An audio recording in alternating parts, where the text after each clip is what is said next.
कर्म अच्छा होता है तो भगवान हमारी मदद अवश्य करते हैं। तो पुराने समय की बात है, किसी गांव में एक गरीब ब्राह्मण रहता था। उसका नाम गंगाधर था और वो शिव जी का बहुत बड़ा भक्त था। ब्राह्मण के पास पुरोहिती के अलावा और कोई काम नहीं था। बस उसी काम के जैसे तैसे घर से उसके घर का गुजारा चल रहा था। लेकिन ब्राह्मणी से संतुष्ट नहीं थी। वो बार बार ब्राह्मण से कहती कि बाहर जाकर कुछ काम धंधा करो, आखिर बढ़ते परिवार की गुजर बसर पंडिताई के भरोसे कैसे चलेगी। पहले पहले तो गंगाधर इस बात को टालता रहा, परंतु रोज रोज की चिक चिक से तंग आकर उसने बाहर जाने का फैसला लिया। उसने ब्राह्मणी को बोल दिया कि उसके जाने की तैयारी कर दे और अगले दिन ही मैं सुबह सुबह ही रवाना हो जाऊंगा। ब्राह्मणी ने उसके कपड़े धो डाले, लाठी लोटा डोरी तैयार कर दी। खाने के लिए 2 उबले हुए आलू और नमक पोटली में बांध कर रख दिया। सुबह गंगाधर ने अपना सामान और खाना लेकर ब्राह्मणी से विदाई ली। अब उसको जाना कहाँ था ये तो निश्चित नहीं था। फिर भी अंदाजे से शहर जाने की राह पकड़ी। रास्ता कच्चा और जंगल से होकर जाता था। पैदल चलते चलते दोपहर हो गई। सोचा कि कहीं पानी मिल जाए तो स्नान और भोजन कर लें, और जल्दी ही उसको एक स्वच्छ जल से भरा एक सरोवर मिल गया। तो गंगाधर ने वहीं एक पेड़ के नीचे डेरा डाल लिया। नहा धोकर पेड़ के नीचे वहीं लेट गया। थका हुआ तो था ही, लेटते ही गहरी नींद ने उसको घेर लिया। संयोग से भोलेनाथ और माँ गौरी वहां से गुजर रहे थे तो माँ की नजर सोते हुए ब्राह्मण पर पड़ी। उसकी दयनीय स्थिति को देखकर माँ का हृदय द्रवित हो गया। माँ ने कहा, हे भोलेनाथ, आप बड़े दयालु हैं। आप सबके दुख दूर करते हो, इस गरीब ब्राह्मण का भी कुछ उद्धार करो। फिर ये आपका भक्त भी है। शिव बाबा बोले, हे पार्वती, तुम बड़ी कोमल हृदय की हो, इसलिए हर किसी की मदद को हरदम तैयार रहती हो। छोड़ो, जाने दो, सब कर्मों का फल है। नहीं स्वामी, इस पर दया करो, मैं और कुछ नहीं मांगूंगी। पार्वती के हट के कारण भोलेनाथ सोते हुए गंगाधर के पास गए। उन्होंने गंगाधर के खाने की पोटली को खोलकर देखा। भोलेनाथ ने उन दोनों आलूओं को उठाकर वहां पर 2 लड्डू रख दिए और कहा, चलो पार्वती, अब इसका प्रबंध कर दिया है, चलिए। भोलेनाथ कहकर माता पार्वती भोलेनाथ के पीछे पीछे चल दी। ब्राह्मण सोते रहने के कारण इस घटना से अनजान था। गंगाधर की आंख खुली तो तीसरा पहर चल रहा था। उसे भूख लगी तो खाने की पोटली का ख्याल आया। उसने पोटली खोली तो ऊपर ही 2 ताजा लड्डू देखकर ब्राह्मण की भूख और बढ़ गई। वो सोचने लगा कि किसी जजमान के घर से लड्डू आए होंगे, और उसने जल्दी ही लड्डू उठाकर अपने मुंह में डाल दिया। उसको बड़ा आश्चर्य हुआ कि पोटली में 2 लड्डू खाने से फिर से न जाने कहां से 2 लड्डू वापस आ गए।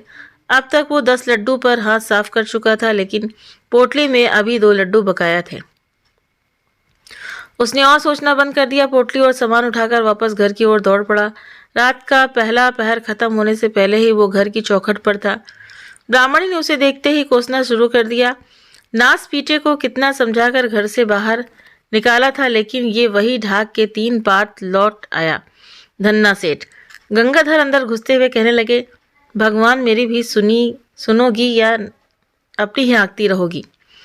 हमारे दुख के दिन दूर हुए, ऐसी चीज लाया हूं कि देखकर खुश हो जाओगी। देखूं तो मैं भी ऐसा कौन सा खजाना हाथ लगा है जो बिल्लियों की तरह उछल रहे हो।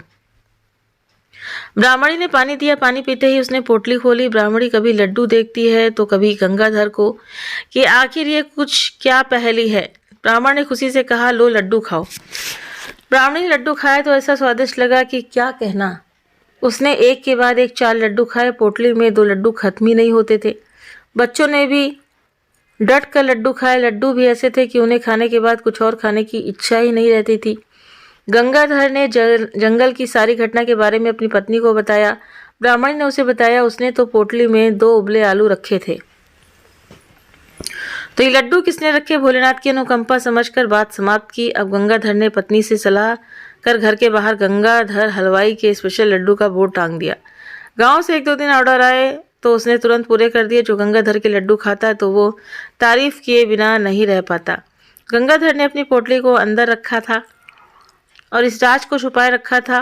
फिर भी गांव वाले हैरान थे कि गंगाधर को किसी ने भी लड्डू बनाते नहीं देखा, और ना ही उसके घर या दुकान से धुआं उठते देखा है, और ना ही कुछ सामान लाते देखा है।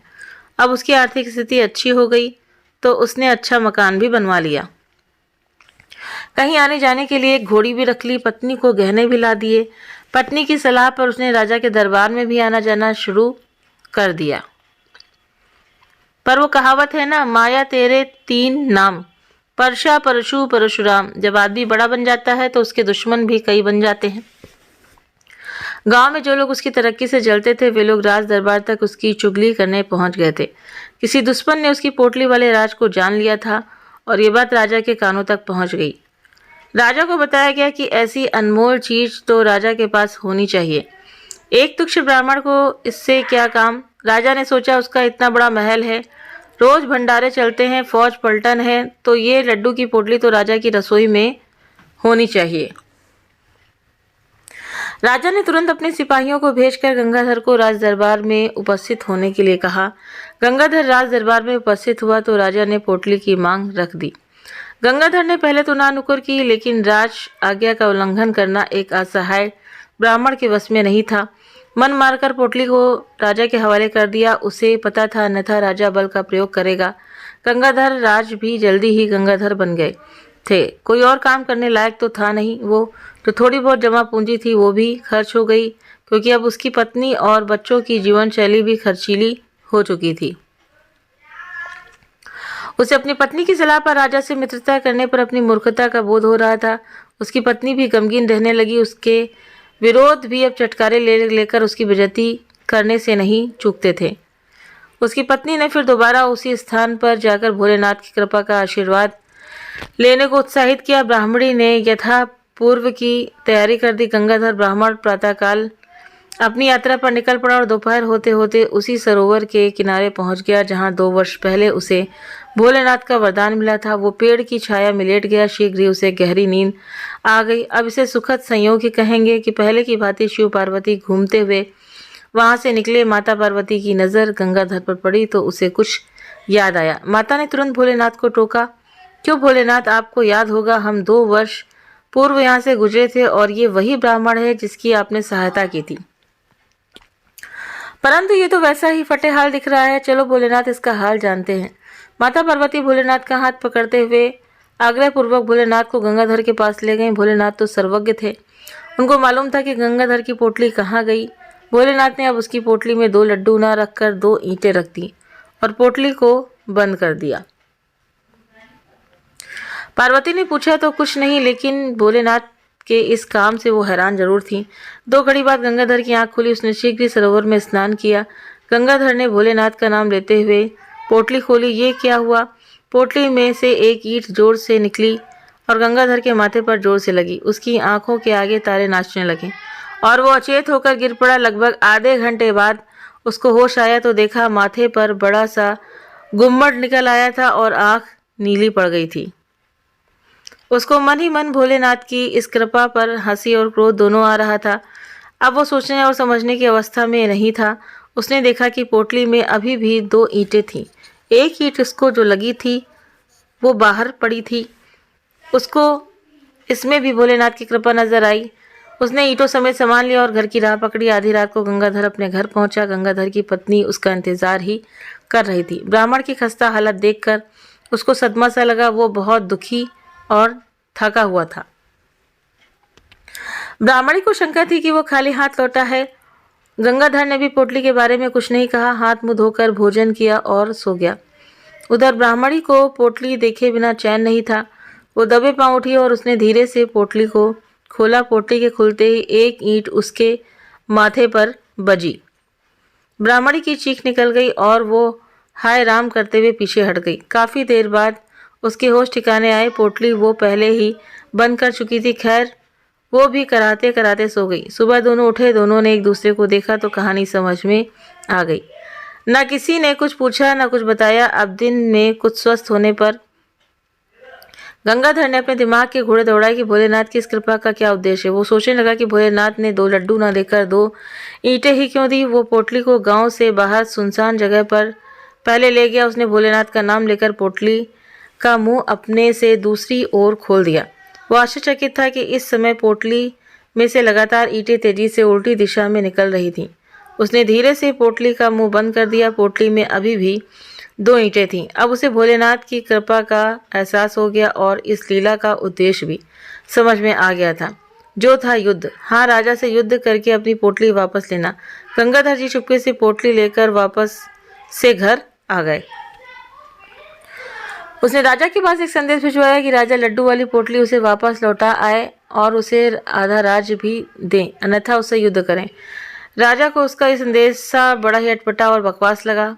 उसने 10 सिपाहियों को उसे पकड़ कर लाने को कहा। सिपाही बड़े जोश के साथ उसके घर पर आए और गंगाधर को बाहर निकालने के लिए ललकारा। गंगाधर तो तैयार बैठा ही था। उसने पोटली को घर के ऊपर सेट कर रखा था। उसने पहले तो सिपाहियों को वापस लौटने की सलाह दी, फिर जब वे सब नहीं माने और अपनी फौजदारी पर आ गए तो गंगाधर ने पोटली का मुंह उनकी ओर खोल दिया। अब क्या था, लगी ईंटें बरसने। सिपाही लहूलुहान हो गए और दुम दबाकर पीछे भागे। लगभग 200 मीटर तक ईंटें उन पर पड़ती रहीं। वे भागकर राजा के पास पहुंचे और सारी राम कहानी सुनाई। ऐसी एक तरफा लड़ाई न कभी देखी थी न कभी सुनी थी। राजा ने अपनी पूरी सेना अपने सेनापति की अगुवाई में भेज दिया। सैनिक गंगाधर को पकड़ने के लिए गांव की ओर चले। गंगाधर ने गांव से बाहर अपना मोर्चा तैयार कर रखा था। एक ऊंचे टीले पर जो गांव के बाहर था उसने अपनी मचान बनाई हुई थी।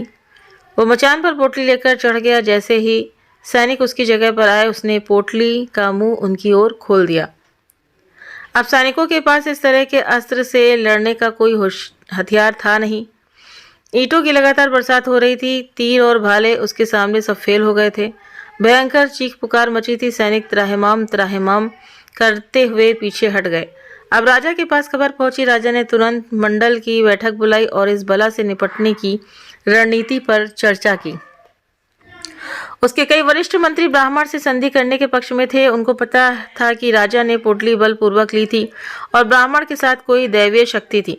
अतः विवश होकर राजा ने अपना संधि दूत ब्राह्मण के पास भेजा। ब्राह्मण ने अपनी दोनों शर्तों को दोहराया कि अगर राजा को मंजूर हो तो वो संधि करने के लिए तैयार है। राजा ने उसको आधा राज्य दे दिया और उसकी पोटली सम्मान सहित उसको वापस दे दी। गंगाधर ब्राह्मण अब महाराजा बन चुके थे। सब भोलेनाथ की कृपा से उनसे सदैव जनता हित के कार्य किया को सुख शांति से 20 वर्ष राज्य किया। तो उम्मीद करते हैं कि आपको ये कहानी जरूर पसंद आई होगी। वीडियो पसंद आया हो तो वीडियो को लाइक शेयर सब्सक्राइब करना ना भूलें। आप अपने कमेंट करके भी जरूर से जरूर बताएं। मिलते हैं आपसे नेक्स्ट वीडियो में नई कहानी नई जानकारी के साथ में। Thank you.